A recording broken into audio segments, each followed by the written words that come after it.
Hello friends, welcome to my mini vlog. সপ্তীর্থ বারবার, গঙ্গাসাগর একবার। আমি চলে গিয়েছিলাম 5:20 নামখানা লোকাল ধরে শিয়ালদা থেকে গঙ্গাসাগরের উদ্দেশ্যে। ট্রেন ফেয়ার পড়েছিল 25 টাকা করে।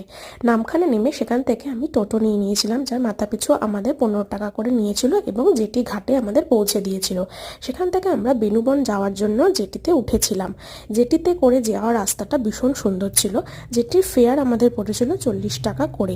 এই গঙ্গাসাগর যাওয়ার রাস্তাটা ভীষণ সুন্দর লাগবে বোটে করে যেতে। চারপাশে আপনারা ম্যানগ্রোভ এবং জল দেখতে পাবেন এবং প্রচুর সিগেল পাখিও দেখতে পাবেন, যা আপনাদের একদম বেনুবন অবধি পাখিগুলো আপনাদের সাথে থাকবে। যেটি থেকে নেমে আমরা একটা গাড়ি ভাড়া করে নিই, যা 10 সিটার ছিল 1020 টাকা করে। টোটো ফেয়ার পড়বে 5 সিটার 520 করে। তারপর আমরা চলে যাই গঙ্গা স্নানের উদ্দেশ্যে।